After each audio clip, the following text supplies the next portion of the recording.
Shalom e bem-vindos a Via Rapta Israel, uma frase do hebreu que significa amarás a Israel. Esperamos que vocês fiquem conosco porque nosso professor Dr. Baruch vai compartilhar um estudo expositivo da Bíblia. Dr. Baruch é professor titular no Instituto Zera Avraham, com sede em Israel. Ainda que todas as aulas no Instituto são dadas em hebraico, o Dr. Baruch fica feliz em compartilhar este estudo semanal com dublagem em português. Para mais informações sobre nosso trabalho em Israel, visite nosso site amarasaisrael.org.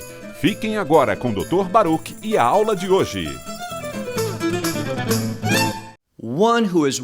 Aquele que é sábio nas coisas espirituais, quando ouve as instruções de Deus, quando ele entende qual é a vontade de Deus para a sua vida, ele será uma pessoa com forte desejo para cumprir essa vontade de imediato. É urgente que cada crente obedeça à verdade de Deus. E há uma relação de herança entre a verdade de Deus e uma experiência do reino. Aquele que rejeitar a verdade de Deus não terá uma experiência do reino. Ou seja, ele não entrará no reino de Deus. E aqueles que são crentes, que não nos entregarmos diariamente, então estaremos apenas bem perto dessa influência do reino, da sabedoria do reino, do poder do reino, da unção do reino em nossas vidas. Então, sejamos sensatos. Vamos tomar uma decisão certa nesse momento, que é dizer sinceramente perante Deus: Deus, quando você revelar algo para mim, quando você colocar alguma coisa no meu coração, quando eu ler as suas instruções na Sagrada Escritura e eu entender qual é a sua vontade, Deus, eu irei fazer a sua vontade e com urgência, e a farei prioridade da minha vida. Pegue sua Bíblia e olhe comigo no livro de Mateus, capítulo 22. Capítulo 22, livro de Mateus. Vamos ver que Yeshua, Jesus de Nazaré, vai revelar uma outra parábola. E como tantas vezes acontece, suas parábolas se referem ao reino de Deus. Alguém me perguntou recentemente: qual a diferença entre o reino do céu e o reino de Deus? Na verdade, não há diferença. Mas frequentemente vemos na Sagrada Escritura, especialmente na Nova Aliança, o termo o reino do céu, porque estamos na terra e estamos separados da plenitude desse reino. Então, é um reino que está no céu, mas esse mesmo reino, o reino do céu, o reino de Deus, será, se você acredita, a sua eternidade, algo que você irá experimentar, onde você estará por todo o sempre. E a boa notícia é que à medida que você toma posse da instrução de Deus e a aplica em sua vida, você estará experimentando o poder do reino, a unção do reino na sua vida. Hoje, à medida que você mudar para atingir os propósitos e a vontade de Deus. Repare uma vez mais que Yeshua está se dirigindo a líderes. Ele está respondendo a eles, que são contra a verdade de Deus e contra ele mesmo. E eu acho que há uma importante correlação entre essas duas coisas. Quando alguém for contra a verdade de Deus, ele será contra o Messias. E quando alguém for contra o Messias, ele estará rejeitando a instrução de Deus. Então comecemos no capítulo 22, versículo 1. E Yeshua, ele respondeu novamente. Quer dizer, em resposta. Ele respondeu novamente. E ele falou com eles em parábolas, dizendo... E, como já disse, normalmente suas parábolas se referem ao reino de Deus. E agora, no versículo 2, o reino do céu é semelhante a um homem, e não um homem qualquer, mas um rei humano. Observe o que é revelado sobre esse homem. Vemos que ele fez um casamento para seu filho. É interessante que a palavra casamento, na grande maioria das vezes, nessa parábola, está no plural, Mas nenhuma tradução foi feita dizendo que ele fez casamentos para seu filho. O motivo do plural não é para salientar muitos casamentos diferentes, mas o motivo é que esse casamento é abundante. Na linguagem bíblica, o plural frequentemente é usado para mostrar algo que é extremamente bom, extremamente sagrado, extremamente cheio de características de Deus. Então, este é um casamento divino. Uma coisa que me vem à mente é o que lemos em Apocalipse capítulo 19. Um grande banquete de casamento ao final dessa era. E há essa conexão entre o banquete do casamento e o estabelecimento do reino do céu neste mundo. Repetindo, o Messias está falando e diz: o reino do céu é semelhante a um homem, um rei, que fez um casamento para seu filho. Versículo 3. E ele mandou seus servos chamarem aqueles que haviam sido convidados. Isso significa que eles haviam sido convidados antes e que, neste momento, o convite ainda é relevante e que no futuro próximo, o casamento irá acontecer. Este chamado para responder ao banquete do casamento não é algo novo. Eles sabiam sobre isso e, provavelmente, eles eram aqueles que iriam responder. Quer dizer, que eles realmente iriam ao casamento. Agora, ele manda seus servos para chamá-los para irem. Mas veja o que acontece no final do versículo 3. E eles não queriam ir.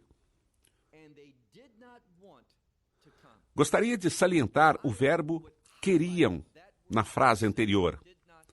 Veja que o verbo querer está no pretérito imperfeito.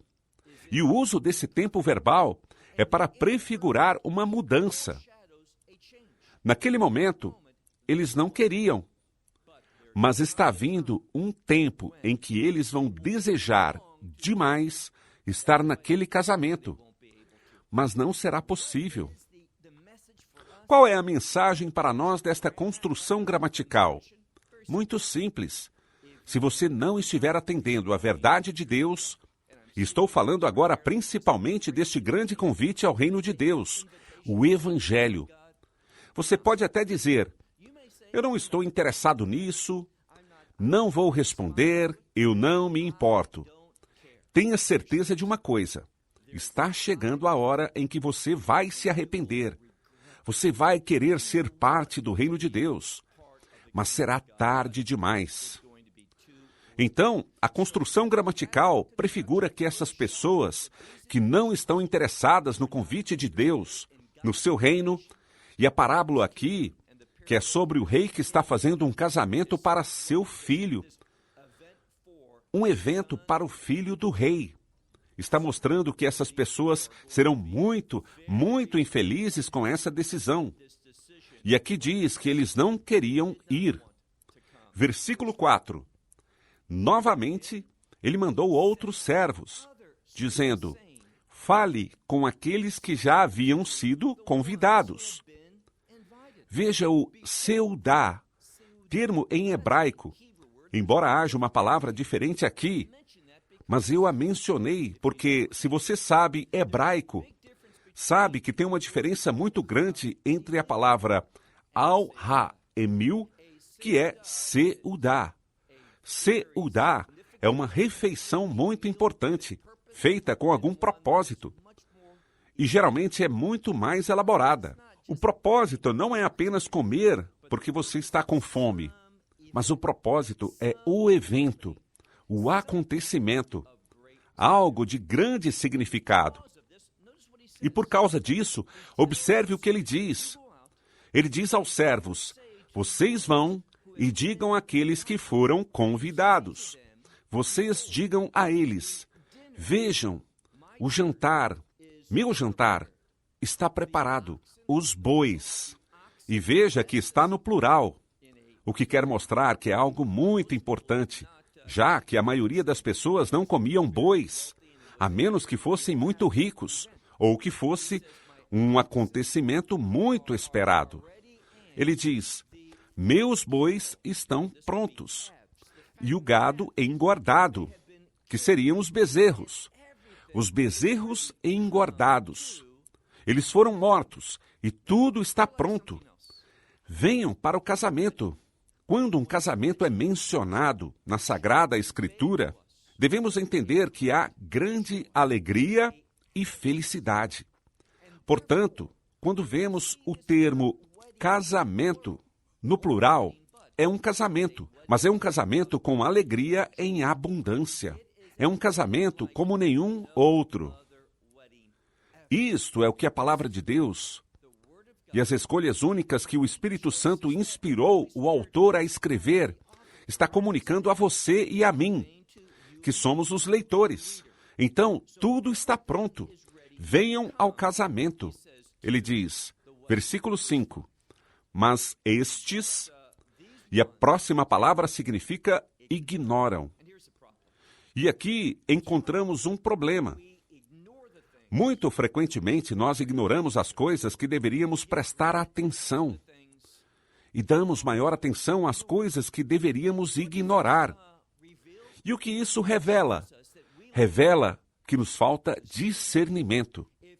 E se você me perguntasse qual é uma das coisas que verdadeiramente atormenta o corpo de crentes, responderia que nos falta discernimento. E há somente uma maneira de conseguir discernimento, que é um dom do Espírito Santo. Mas ele dá o discernimento quando nós recebemos as instruções de Deus, quando nós as aplicamos em nossa vida, quando nós obedecemos a sua palavra. E o resultado a essa obediência é que Deus irá nos dar uma nova perspectiva, a sua perspectiva. E somente através desta perspectiva que iremos ter o discernimento, sendo capaz de ver as coisas apropriadamente de forma a tomarmos decisões justas. E o que são decisões justas? Aquelas que estão na luz da vontade de Deus e para a sua glória. Então, vemos que eles estavam ignorando e saíram. E ao saírem, um deles foi para seu próprio campo e um outro, ele foi para seu empório, que é uma palavra antiga para seu lugar de trabalho, para sua loja. E outros. Olha o que diz no versículo 6. Mas outros, os que ficaram, eles apreenderam seus servos e os trataram com desrespeito. Eles os afligiram. Talvez essa palavra tenha a ver com tortura. E no final diz que eles os mataram. O que aconteceu é que eles mataram aqueles que os convidaram para algo que era bom. Em minha opinião, estes servos são semelhantes aos profetas, aqueles que são também os apóstolos, que falaram a verdade de Deus, mas a maioria da sociedade. E na época dos profetas de Israel, os filhos de Israel, eles mataram os profetas que foram enviados a eles. Eles os rejeitaram, os trataram com zombaria e rejeição. Que triste! Isso tudo porque esses profetas tinham a instrução de Deus. E quando somos bastante sensatos e bastante honestos, essas duas coisas andam juntas. A humildade produz sabedoria. E a sabedoria vai fazer com que você se torne humilde. Essas pessoas, então, não eram nenhuma das duas coisas. Eles não eram sensatos e eles não eram humildes. Eles eram raivosos. Eles eram indiferentes. Eles tratavam os servos com desrespeito e até mesmo chegaram a matá-los. Versículo 7. Mas, e essa conjunção mostra uma importante transição. Veja os eventos, as ações, as atitudes das pessoas. Elas vêm antes do rei, mas o rei, ao ouvi-las, ficou nervoso. E aqui vemos uma verdade muito simples. Não faça as coisas que deixam Deus nervoso. Faça as coisas que sejam agradáveis a Ele. E você pode até se perguntar, como eu sei que coisas são essas? Por meio da sua palavra. aquelas coisas que Ele nos ordena fazer. Elas são agradáveis a Ele. E sabe o que mais? Elas serão uma fonte de alegria também para nós. Quando Deus está satisfeito, também seu povo estará satisfeito. Mas quando Deus estiver nervoso, e ficará nervoso por causa de decisões tolas, por um ato de rebeldia, por desobediência sua ou minha, nós não ficaremos felizes, não vamos receber coisas boas, mas a disciplina de Deus. E estas pessoas, e estamos falando daqueles que pertencem ao mundo, eles estavam desinteressados. E vemos que o rei, quando teve notícias do que havia acontecido, ele ficou nervoso. E ele mandou. Veja, isso é muito importante. Esta é uma das indicações que, ao interpretar essa parábola, vemos como aquele rei é semelhante a Deus. É o que a parábola está ensinando, pois ele enviou. E se na sua Bíblia diz que são soldados, não traduza literalmente. A palavra usada é exército, e está no plural. Ele enviou adiante seus exércitos. Muitos de vocês conhecem o termo. De fato, na versão da Bíblia do rei Jaime, nós vemos frequentemente quando fala sobre Adonai Tseveot, que significa o Senhor dos anfitriões. Anfitriões no plural. O que é um anfitrião divino? É um exército, e está no plural. Veja, estamos falando do termo o Senhor dos anfitriões, que fala sobre o Deus dos exércitos. E porque esse termo é usado, ele dá ao leitor uma indicação de que nessa parábola, o rei é semelhante a Deus. São esses os princípios que estão sendo ensinados ao leitor. Versículo 7. Quando o rei ouviu, ele ficou nervoso. Fizeram com que ele ficasse nervoso por causa disso. E ele enviou adiante seus exércitos. E o que ele fez? Ele assassinou. Quer dizer, ele matou. Ele fez com que estes morressem. E quem são estes? Os assassinos. E suas cidades ele queimou. Vemos o termo assassinos. Muitos deles eram assassinos, pois eles mataram aqueles servos que ele enviou. Mas perceba algo mais. Ou nós amamos nosso próximo, e se não o amamos, é porque não entendemos a condução correta do coração. Não estamos pensando da mesma forma. Lembre-se do que o Messias ensinou no Sermão da Montanha. Ele estava falando que, se eu tiver malícia pelo meu irmão, que é o meu próximo, alguém acessível a mim, é como se já o tivesse assassinado. Vemos aqui, então, que ele agiu sobre estes, a quem ele chamou de assassinos. E outra indicação do julgamento de Deus. E suas cidades. O que ele fez? Suas cidades ele queimou. Versículo 8. Então ele diz a seus servos: o casamento está preparado, e aqueles que foram convidados, aqueles que foram chamados, e é exatamente isso que está escrito. Aqueles que foram chamados não eram dignos. E como nos tornamos dignos? Vamos aprender. Nós nos tornamos dignos ao responder às instruções de Deus. Como posso estar tão certo que é assim que alguém se torna digno? Porque quando dizemos sim às obras de Deus, e estou falando da obra do Messias, esse é o único caminho pelo qual uma pessoa possa ser salva. E é uma experiência de salvação que nos transforma e nos faz aceitáveis a Deus. Continuando nossa leitura, tudo está pronto, mas aqueles que foram chamados não são dignos. Portanto, versículo 9, portanto, vão até. E a palavra que vem em seguida vai falar de um caminho ou uma estrada. Mas a palavra que aparece primeiro é algo como ruas laterais. Naquele tempo, a estrada principal atravessava a cidade e as pessoas moravam nas ruas laterais, não na rua principal. Então, ele está dizendo a eles, vão aonde as pessoas estão. Portanto, vão até as ruas laterais da estrada e... Isso é tão importante. E aqueles que vocês encontrarem, chamem a todos para o casamento. Novamente, a palavra casamento, no plural, vem para mostrar que é algo excessivamente alegre, excessivamente bom. Que maravilha este casamento vai ser.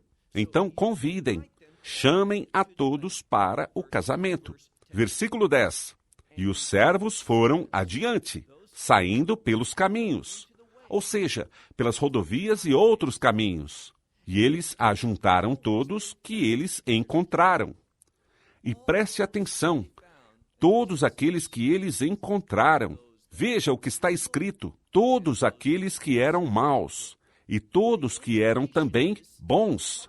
O convite foi tanto para os maus quanto para os bons. E quando assim falamos, estamos falando de humanidade. Este convite é para você.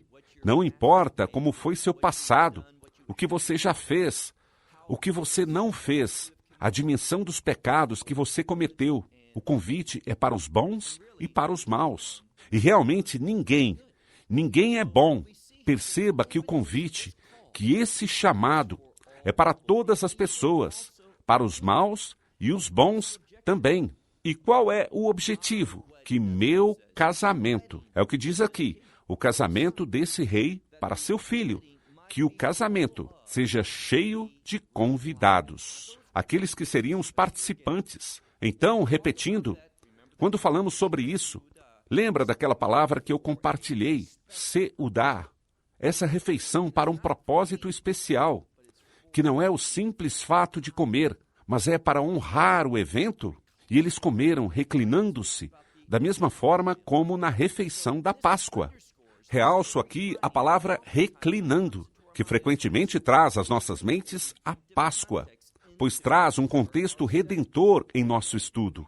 E acompanhamos, nesta passagem da Sagrada Escritura, que o local do casamento estava cheio. E agora, vamos para o versículo 11. Então, o rei, ele entrou. Por que ele entrou? Para perceber. E essa não é a palavra normal para olhar, mas para conseguir uma perspectiva correta. Então, o rei entrou, e ele fez isso para ver, para perceber aqueles que estavam se reclinando, aqueles que haviam ido ao casamento. E diz que ele viu um homem lá. Percebemos nessa hora um grande problema, pois este homem não estava vestido com vestes nupciais. A tradição é que, quando alguém ia a um casamento, se ele não tinha roupas adequadas, era responsabilidade do anfitrião do casamento providenciar a ele as vestes apropriadas. Então, observe com atenção o que diz aqui. E ele viu um homem lá, que não estava vestido com vestes nupciais. Como o verbo está no passado, significa que ele não recebeu as roupas e não estava trajando as roupas apropriadas para o casamento, o que implica em uma coisa, que ele as recusou, que ele não quis trocar de roupa. Ele não quis se comportar de forma diferente, pois na Escritura, a palavra vestimentas está relacionada, na maioria das vezes, a ações, comportamentos, atos. Versículo 12. E ele fala com ele. Entenda, Deus não odeia as pessoas. Ele odeia o pecado. E observe como o rei se dirige a esse homem. E ele fala com ele. Amigo. E ele não está sendo malicioso ou com sentimentos ruins com relação àquela pessoa. Ele diz, como é que você entrou aqui não tendo vestes nupciais? Devemos entender que essa é uma parábola. E parábolas, como já disse, são ensinamentos gerais. Ninguém vai entrar no reino de Deus por engano. Ninguém passará para lá se não tiver que estar lá. Mas isto acontece quando surge algo que é anormal, algo que não poderia acontecer. E é exatamente onde a sabedoria está. Eis o que está sendo enfatizado nesse momento, nesta parábola. Então, ele faz a pergunta e diz, como é que você entrou aqui? E ele está sendo enfático. Como entrou nesse lugar, nesse casamento, não tendo as vestes nupciais? Versículo 13. Mas ele ficou em silêncio. Ele não tinha nada que o justificasse. Não tinha nenhuma desculpa. Não havia nada a dizer. Então, a Escritura diz que ele ficou em silêncio. Versículo 13. Então, o rei disse aos seus ministros: agora veja uma mudança. Em toda essa passagem, em toda essa parábola, quando vemos o rei falando, ele fala com seus servos. E a palavra usada é doulos. Mas agora temos uma palavra diferente que se refere a ministro, ou seja, aquele que não é um escravo, não é um servo nesse sentido, mas alguém que tem uma posição elevada. Então, o rei disse a seus ministros: amarrem as mãos e os pés dele. Literalmente está escrito seus pés e suas mãos. E leve-o, ou seja, pegue-o e jogue-o para, e preste atenção, e jogue-o na escuridão externa. A escuridão é uma coisa assustadora. O que está relacionado àquilo que é desconhecido, incapaz de ser percebido. E o que a Sagrada Escritura está querendo nos dizer é entender por que usar a escuridão com relação à punição. É difícil compreender esta horrível punição. Porém, aqueles que rejeitarem o Evangelho irão recebê-la. E o rei diz: jogue-o na escuridão externa onde? E continue a ler. Ele também diz que lá haverá choro. E que tipo de choro? Luto, tristeza, pesar, melancolia, arrependimento. Mas não é apenas isso. Também está escrito: e ranger de dentes. E qual é a relação de tudo isso? O termo ranger de dentes se relaciona com dor e intenso e inacreditável sofrimento. As pessoas não gostam de focar nisso, mas eu entendo. Entretanto, precisamos dar a verdade àqueles que estão escutando. E a verdade da Sagrada Escritura é esta: que o inferno é um lugar muito literal e será um local de muita tristeza, de dor e tortura excessivamente grandes para a eternidade. Por isso que levamos tão a sério a respeito de compartilhar a única mensagem, e quero enfatizar, a única mensagem da salvação. Agora, preste atenção em como a Sagrada Escritura conclui.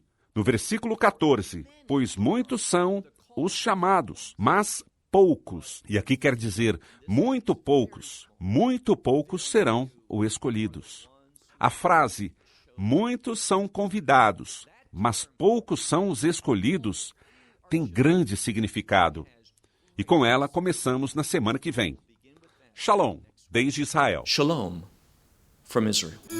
Esperamos que você tenha desfrutado da aula de hoje e que possa compartilhá-la com outros. Te convidamos a participar e nos acompanhar a cada semana, a esta hora e por este canal, em mais um episódio de Amarás a Israel. Para mais informações em português, visite amarasaisrael.org, onde encontrará muitos outros estudos realizados pelo Dr. Baruch. Até a próxima semana. Que Deus, nosso Messias e Yeshua, nosso Senhor Jesus Cristo, te abençoe durante a sua caminhada com Ele. Shalom, desde Israel.